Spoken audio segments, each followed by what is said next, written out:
Well, floods in New South Wales have been far too frequent and they've been devastating. Thousands of residents have been hit 2, sometimes 3 times in less than a year.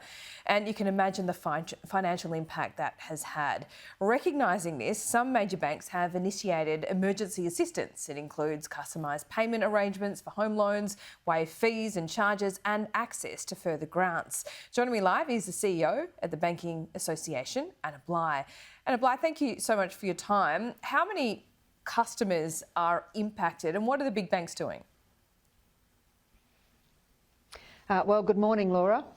And you're absolutely right. For far too many people, a natural disaster can very quickly turn into a financial disaster.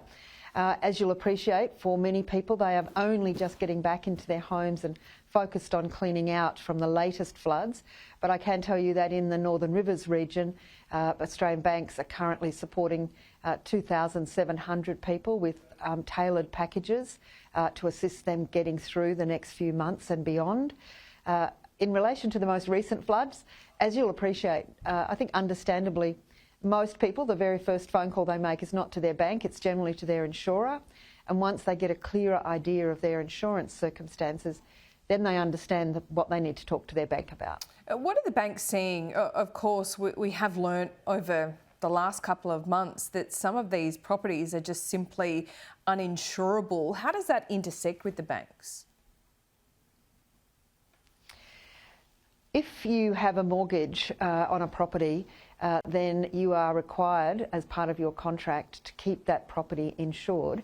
And as we've seen, in unprecedented ways, the continual flooding in a very short period of time, 2, 3, 4 times, then that is really driving insurance companies to totally reassess that risk. So we are, I think, facing into some very unprecedented circumstances.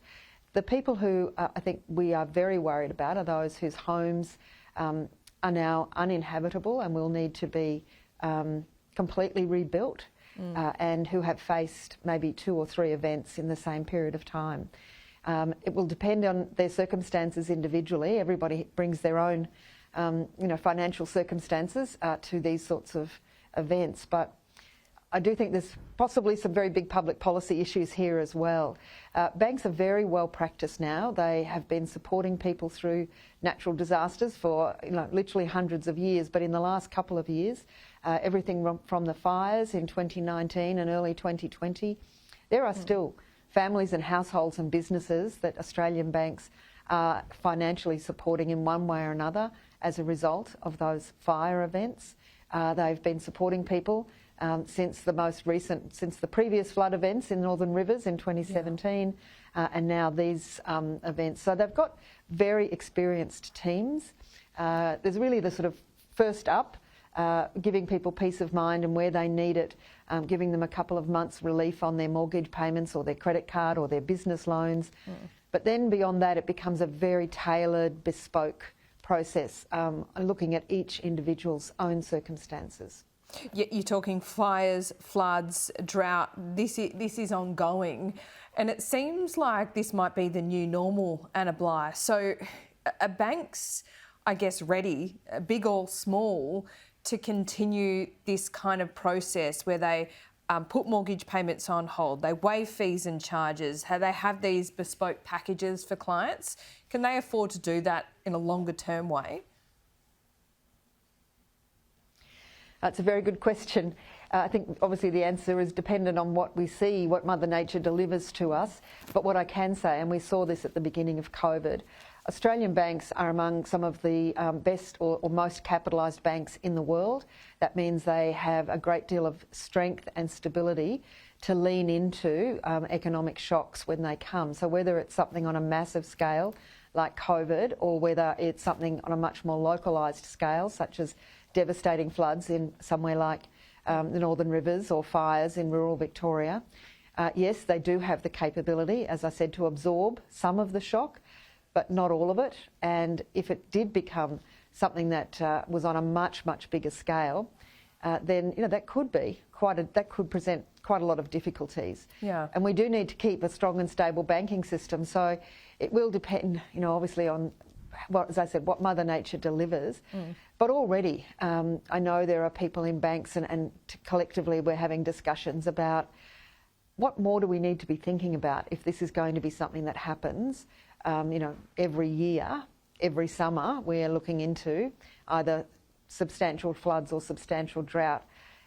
And what are the issues between insurance and banks and government that emerge when you have repeat events in the same area 2, 3, 4 times that drive up the risk of living there and the cost of that risk? So some of this is a bit unknown at the moment. We're dealing with pretty unprecedented events.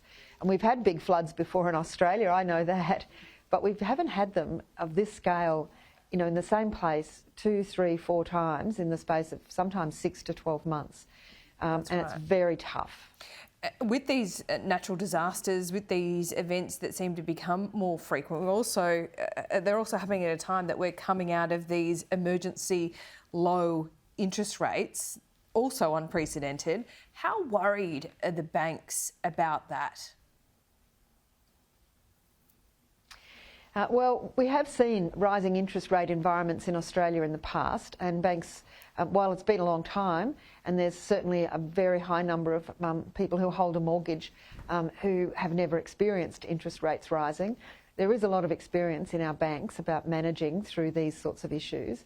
At the moment, Australian mortgage holders, and only about 1 in 3 Australians have a mortgage, but 1 in 3 households have a mortgage. At the moment, we know that most households are ahead on their mortgage. They are well placed. They've got a good savings buffer to help them get through what might be a bit of belt tightening in the coming months. But we also know that there are some people who are going to find this period very hard. People who haven't been able to get ahead on their mortgage, people who perhaps, if you've had the double whammy of a new mortgage, stretching yourself financially to do that, and then a natural disaster. These are exactly the sort of complex situations that banks regularly deal with. As I said, they've got very experienced teams, and I think sometimes for people this sort of experience can feel incredibly overwhelming and hopeless. What I can say is that the best chance they've got of their bank helping them in a very practical way is if they talk to their bank early. I think it's pretty natural to kind of put off these things. But the sooner you talk, and you put it off and hope it gets better, but the sooner you talk to your bank, the more likely it is that they can help you climb your way back into a situation of financial well-being. Anna Bligh, thank you so much for your time. We'll speak soon. Thank you.